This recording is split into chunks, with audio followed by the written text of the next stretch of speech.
Bonjour et bienvenue à cette émission. Mon nom est Danielle Vallée et je suis avec ma collègue Ginette Salvas. Aujourd'hui, on va vous parler d'un thème qui porte sur l'estime de soi.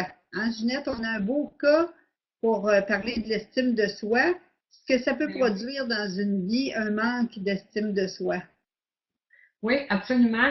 Alors, la semaine dernière, on vous a donné le cas de Nicole. Cette semaine, c'était différent. Cette semaine, on va vous parler d'Hélène. Hélène est une femme d'affaires qui réussit très bien dans son domaine. Et elle avoue, et puis c'est le fun parce qu'elle a trouvé elle-même que même si elle a beaucoup de confiance en soi, son estime de soi n'est pas aussi haute qu'elle voudrait qu'elle soit. Oui, ça c'est un point intéressant, Ginette, parce que ça arrive souvent qu'on se rend compte nous-mêmes de ce qui ne va pas. On n'a pas nécessairement les outils pour faire quelque chose, mais on peut facilement détecter certaines choses. Puis ça nous permet, d'une première étape, d'aller chercher vraiment le problème qui est à l'origine de ce qu'on veut changer ou ce qu'on veut améliorer. C'est ça. Puis ce qui se produit dans sa vie en général, c'est que son manque d'estime de soi produit des peurs et c'est son besoin de perfection qui fait ça aussi.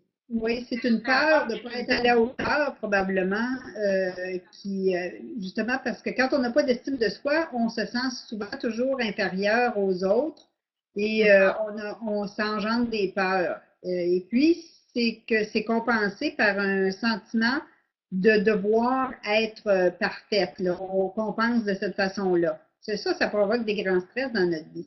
Absolument. Puis il y a des fois qu'elle me dit j'ai réussi une transaction, c'est super, tout le monde est heureux, tout le monde est content, mais quand elle revient chez elle et qu'elle fait une introspection, tout ça, elle se rend compte que elle fait ça, mais insécure et anxieuse presque tout le temps de la présentation. Oui, c'est stressant vouloir être parfait, puis en même temps, c'est de savoir qu'on a un problème qui fait que notre perfection n'a pas de grandes chances d'être faite. De toute façon, on ne peut jamais être parfait, hein? C'est Et ça. ça nous porte à être extrêmement sévère et avec nous-mêmes et avec nos collaborateurs. Oui, absolument. C'est sûr elle a eu des prises de bec sévères avec ses collaborateurs et que ça la perturbe. Ça la perturbe, même à l'empêcher de dormir, hein. Donc, ces Oui, relations sont difficiles, autant au niveau, surtout au niveau, ça devient difficile au niveau personnel aussi. oui, parce qu'en plus d'exiger énormément de soi-même, souvent quand on est perfectionniste, on exige autant des autres que de soi-même et c'est dur et pour nous et pour les autres. Ça rend les relations très difficiles. Oui, puis le fait qu'elle soit perfectionniste lui demande un temps fou pour prendre des décisions, autant au niveau personnel que professionnel. Donc, ce qui est arrivé, c'est que après certaines techniques que je lui ai montrées, euh, je lui ai dit, écoute, tu peux te débarrasser de certaines peurs, de certaines anxiétés, et tu vas voir, ça donne des résultats immédiats. Alors, ce qui est arrivé, c'est qu'après avoir testé tout ça, il a fallu vraiment que je lui dise comment faire parce qu'elle est un petit peu incrédule. Donc, Personne très rationnelle. Les Alors, catholiques diraient, comme saint Thomas, il faut qu'elle touche ou qu'elle voit, là. oui, Mais oui, c'est un c'est petit ça. peu, je ne parlerai pas de religion parce que c'est pas un sujet à la mode de ce temps-là. Non, mais c'est une personne très rationnelle, donc ça prend des preuves, ça prend, c'est le Prends des côté, preuves, elle est incrédule. Puis on a essayé un test vraiment simple, court, assez banal. Puis elle dit, ça marche, ça a marché. oui. Puis là, après ça, D'accord. mais ça l'a amené à essayer d'autres choses. Oui, Oui, et en mais plus, c'est que elle a en même temps une peur de faire des changements au cas où ça, ça influencerait sa perception de la perfection ou son désir d'être parfaite. Je pense que les changements lui font peur parce qu'elle a peur d'être moins parfaite ou en tout cas, tu sais, il y a un lien là. en tout cas, ça m'a porté à réaliser cette analyse-là avec le cas d'Hélène, c'est que plusieurs personnes vont pas faire la différence vraiment entre la confiance en soi et l'estime de soi. Et il y a une énorme différence entre les deux. Oui, oui.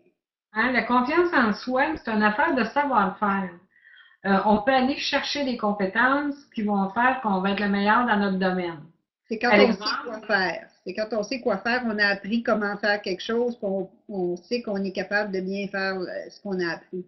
exactement. Par exemple, une adjointe qui est très bonne adjointe dans la prise de notes, dans bon, tout ce qui est le travail d'adjointe, pourrait, si elle n'a pas les compétences pour, pas être vraiment capable d'organiser un événement. Tu vois, ça ne ferait pas partie de ses compétences. Mais elle peut prendre la confiance en elle si elle va chercher ses compétences à quelque part. Hein. Donc, ça s'apprend. Oui. Et par exemple, un avocat peut être très bon plaideur, mais quand arrive le temps en droit familial, être moins bon. Alors, il y a des spécialités qui c'est pas pour rien. Donc ça touche l'aspect confiance, qui est complètement différent de l'estime de soi. Oui, absolument, absolument. Donc, l'estime de soi, puis je vais revenir à la confiance en soi, c'est temporaire, dans ce sens que ça peut être bon dans un certain domaine et moins bon ou inexistant dans un autre domaine. Donc, temporaire, c'est ça ce que ça veut dire ici, là. C'est ça que ça veut dire. Maintenant, l'estime de soi, c'est basé sur l'essence de l'être. Hein? C'est l'essence C'est plus qui personnel qu'une compétence externe qu'on a appris là, de façon d'autres personnes. Hein. d'abord, c'est notre personnalité, puis comment on a été façonné en étant enfant aussi. Hein? Qui on est devenu, en réalité, l'estime de soi, c'est ça. Puis, en fait, l'estime de soi est façonnée très tôt dans la vie. C'est Ouais. formé, ça, au cours de nos premières années de vie et c'est façonné par les personnes qui entourent l'enfant, les personnes qui nous entourent quand on est très jeune. C'est ces personnes-là qui vont nous transmettre une estime de soi ou pas, et ou que ça soit favorable ou non. Ouais. C'est aussi la valeur qu'on s'attribue en tant qu'individu. Hein? Des fois, on entend, mais je vaux rien. Oui. C'est aussi la valeur que les autres nous attribuent. Comment les autres nous perçoivent, comment ils nous voient. Ils nous voient. Oui, Euh, ça peut nous influencer beaucoup, malgré que quand on est solide au niveau de nos croyances personnelles, si on a remplacé nos fausses croyances, justement, qui portent sur l'estime de soi, sur le fait d'avoir de la valeur, le fait de pouvoir s'aimer soi-même, on va être beaucoup plus solide face aux opinions des autres. c'est ça, mais il y a tellement de personnes qui se fient sur la valeur que les autres leur donnent. Et c'est très malsain hein, d'être comme ça. Donc, on parle de dépendance affective. On parle d'agressivité. L'agressivité, hein, c'est un manque d'estime de soi.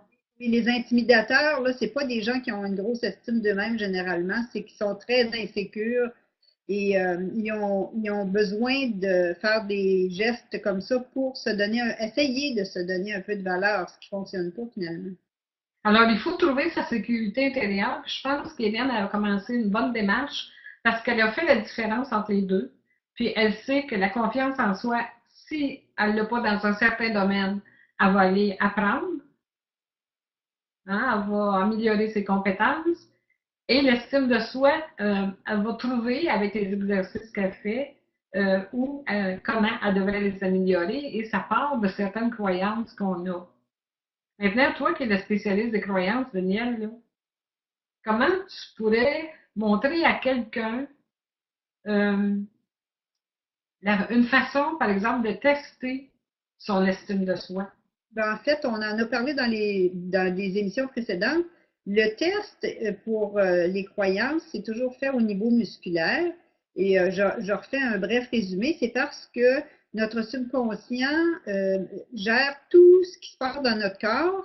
Et quand on fait une affirmation qui est contraire à ses croyances, à nos croyances, au programme du subconscient, ça provoque un stress et ça se ressent au niveau électrique, au niveau des muscles. Donc, on peut facilement savoir si une croyance par rapport à n'importe quoi est valide ou non en faisant un test musculaire. Alors, dans un cas comme ça, on teste j'ai une grande valeur à mes yeux, j'ai une grande valeur aux yeux des autres, aux yeux du créateur.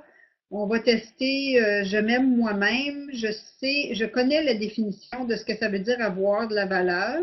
Parce que tu sais que ce qui est intéressant, c'est qu'au niveau des croyances, ça se peut que si on n'a jamais connu quelque chose, un sentiment au cours de notre vie, si mettons on n'a jamais été aimé par nos parents ou quoi que ce soit, on ne connaîtra pas la définition de l'amour. Donc, ça veut dire qu'il faut comme télécharger une définition pour être capable d'en faire l'expérience dans notre vie. Alors, on fait toujours des vérifications au niveau des définitions. Et c'est ça, tout ce qui va autour de s'accepter soi-même, de s'apprécier, d'être capable de savoir ce que ça veut dire s'apprécier. Donc, il y a toute une belle collection de croyances qu'on peut vérifier puis qu'on peut changer au besoin là, avec quelques méthodes au Est-ce que niveau. tu penses que est-ce que tu penses que la visualisation ou tout simplement dire des affirmations, est-ce que ça suffit, ça? C'est un pas dans la bonne direction et on peut avoir des résultats à court terme avec ça. Mais si les croyances qu'on a sont contraires à ce qu'on affirme, on réussira jamais à prendre le dessus sur notre subconscient qui lui fonctionne 1 million de fois plus vite que notre conscient. On ne peut pas arriver à changer des choses au niveau du subconscient juste en faisant des affirmations avec notre conscient qui fonctionne 1 million de fois moins vite. Alors, c'est pour ça que c'est important de vraiment connecter avec notre subconscient quand on veut changer des croyances. Mhm. Donc, juste lire le livre Le Secret, là, ou la loi de l'attraction, ça suffit pas. Il faut Ça passer suffit à pas. l'acte. C'est un bon principe, c'est un excellent principe et ça peut donner des résultats en autant que nos croyances sont alignées sur ce qu'on dit en faisant des affirmations ou sur ce qu'on visualise. À ce moment-là, on n'a pas de problème, on est capable de créer de façon spectaculaire. OK. Et C'est toi, au bien. niveau de la PNL aussi, tu as des techniques intéressantes qui peuvent aider à trouver un équilibre et même qui sont d'ailleurs très intéressantes suite au changement des croyances parce que ça va vraiment aller ancrer et rendre permanent, s'assurer justement que c'est pas tout renversé là, au moindre petit événement. Hein? Oui, et moi, ce que j'aime beaucoup au niveau des outils de la PNL, pour la plupart, c'est que ça passe par tous les sens. Donc, Oui. on va utiliser les 5 sens pour être certain que c'est bien justement ancré dans notre cerveau, dans notre système.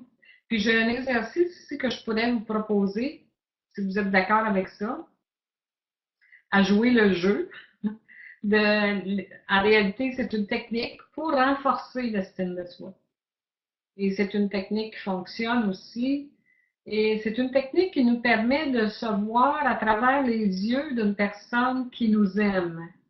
Ça nous donne vraiment une autre perspective, hein, parce que souvent, quand on est centré sur soi-même, on a une perception qui correspond à la vision qu'on a de nous-mêmes. C'est intéressant d'adopter une autre vision. Je trouve que ça fait vraiment une différence dans notre évaluation des situations.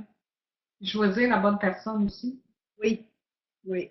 Hein? Alors, il faut s'assurer que la personne qu'on va visualiser nous aime vraiment.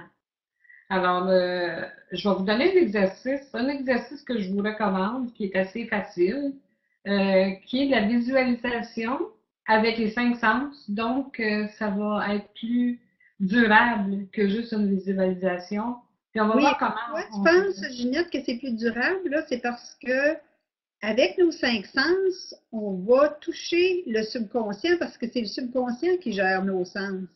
Hein? Hum, Donc, on absolument. a une meilleure chance d'établir une connexion avec notre subconscient. Il faut Alors, vraiment comme avoir une connexion soit au niveau physique, soit au niveau énergétique avec le subconscient. oui. C'est une approche intéressante.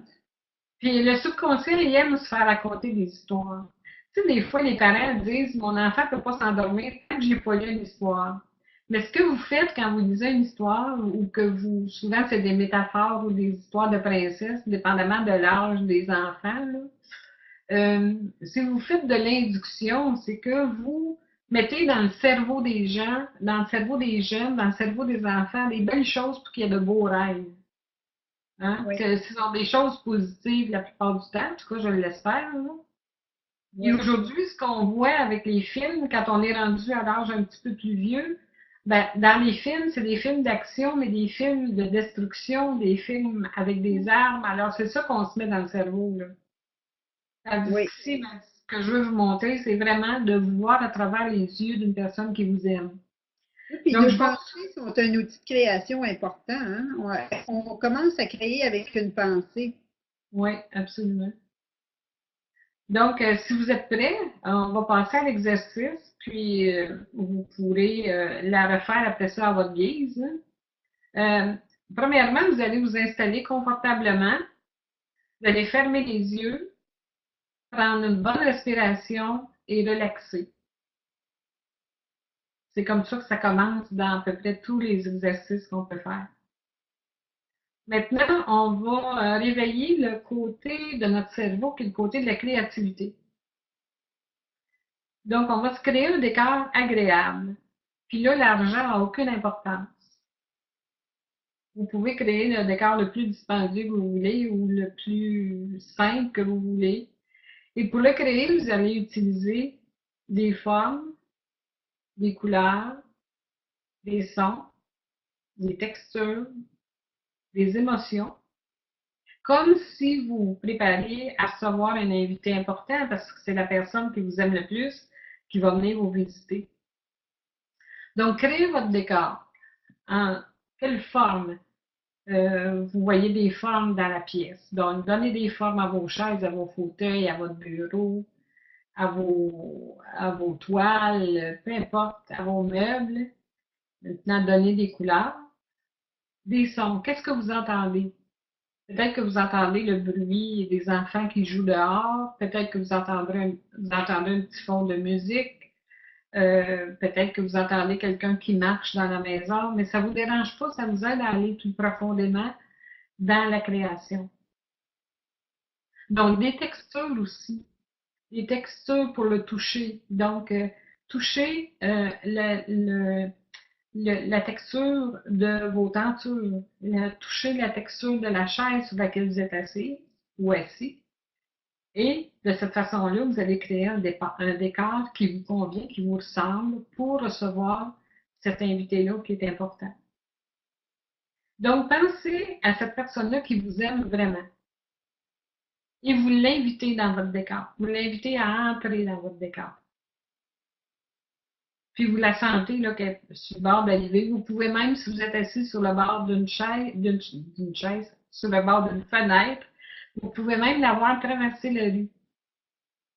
Vous pouvez même entendre ses pas sur le trottoir. Vous pouvez l'entendre qui vient dans le corridor.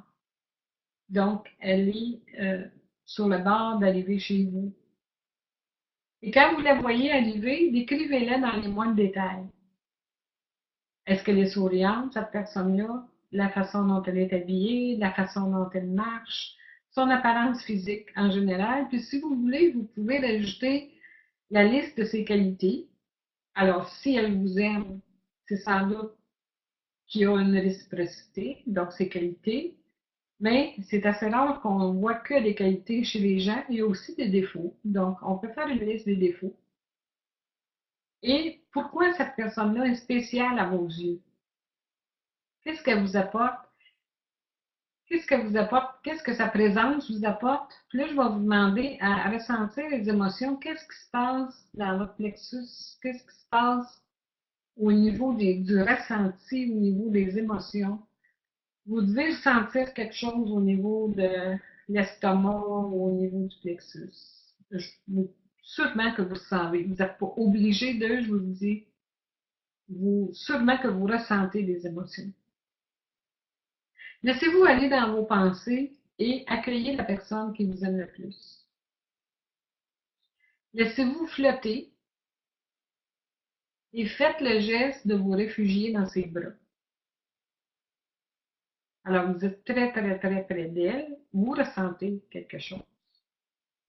Et avec elle, vous faites qu'une seule personne. Vous êtes très, très bien et vous êtes très, très, très près d'elle. Vous vous sentez en sécurité. Alors, imaginez-vous un instant que vous êtes tellement près que vous êtes même devenu cette personne-là. Et vous pouvez voir avec ses yeux comment cette personne-là vous voit. Faites-en la description. Comment elle vous voit? Qu'est-ce qu'elle entend De quelle façon elle entend vos paroles? Alors, vous pouvez entendre et dire avec ses oreilles, avec sa bouche. Vous pouvez ressentir les mêmes émotions qu'elle. Qu'est-ce qu'elle a ressenti quand elle vous a prise dans ses bras? Et regardez-vous avec les yeux de cette personne-là. Comment vous vous voyez à travers ses yeux? Décrivez-vous comme cette autre personne le ferait. Quand on aime quelqu'un, on décrit la personne en termes positifs, normalement. Alors, à travers ses yeux, voyez vos qualités, vos défauts. Pourquoi cette autre personne-là pense que vous êtes aimable? Pourquoi elle vous aime? Alors, dites-le, qu'est-ce qu'elle aime chez vous? Écrivez-le, c'est encore plus fort si vous avez un papier et un crayon à côté de vous. Alors, prenez toutes ces paroles d'amour et déposez-le dans votre cœur. Alors, vous pouvez faire le geste, si vous voulez, de prendre toutes les paroles et de les déposer dans votre cœur. Remerciez la personne de vous avoir permis de vous voir par ses yeux. Elle vous a prêté ses yeux, elle vous a prêté ses oreilles pour entendre les paroles, elle vous a prêté son corps pour ressentir des émotions. Et remerciez-la. Soyez reconnaissante envers cette personne-là. Et la personne s'efface tranquillement, elle sort de la pièce. Et j'aimerais ça savoir ce que vous ressentez. Gardez en vous, parce que vous avez déposé dans votre cœur les mots d'amour, donc gardez en vous le sentiment d'être aimé. Vous allez revenir plus fort, plus serein, plus convaincu, et vous allez rehausser de cette façon-là l'estime de soi. Vous pouvez faire l'exercice autant de fois que vous le voulez. Si vous avez d'autres personnes qui vous aiment bien aussi, vous pouvez le refaire avec d'autres personnes. J'imagine que ça peut être assez difficile pour certaines personnes de faire un exercice comme ça, puis de vraiment réussir à ressentir ça la première fois si c'est des gens qui s'aiment pas beaucoup, hein. L'autre chose aussi, Prendre c'est le temps. Je suis allée un peu vite, là, mais il faut oui, prendre le temps de le faire tranquillement.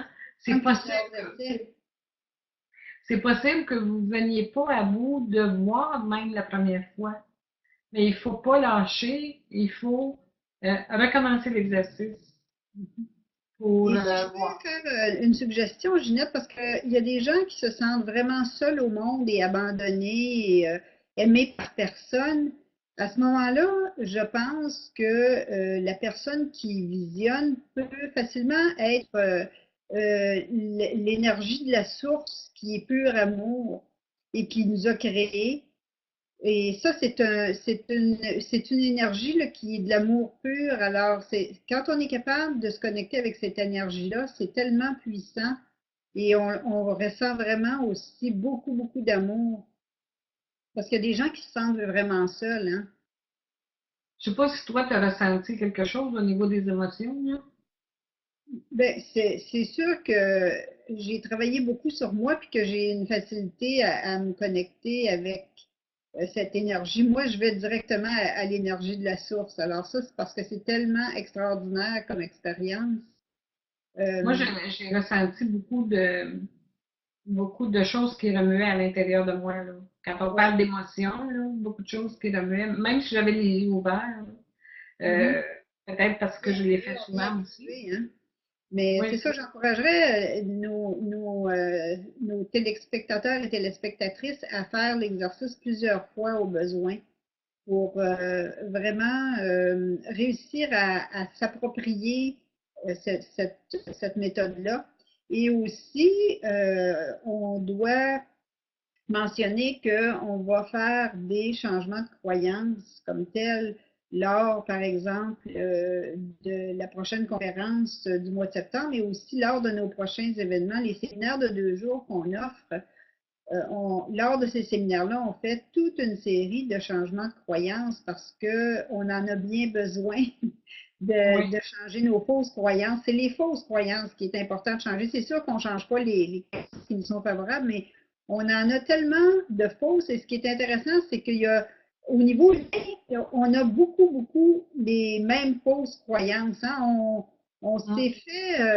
On s'est fait maganer quand on était jeune par toutes sortes de personnes, puis c'est très fâcheux. Alors, mais il y a beaucoup de croyances, de fausses croyances qui sont communes à beaucoup de gens puis qui sont partagées. Donc, c'est pour ça qu'on est capable de faire beaucoup de progrès en peu de temps dans nos séminaires.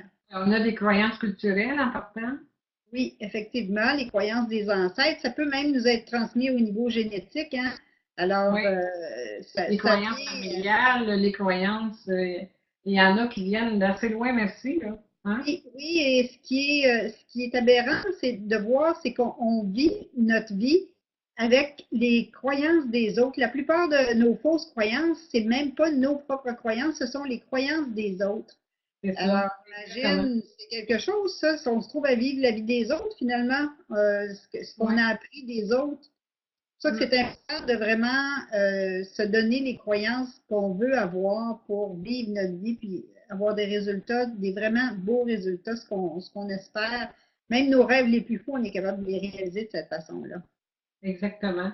Donc, c'est une technique parmi tant d'autres, puis lors de nos 2 jours de formation, on sera en mesure de donner d'autres techniques pour différents sujets aussi. On Mais va je avoir tenais à vous partager le cas d'Hélène parce que ça nous a amené à ça, vraiment.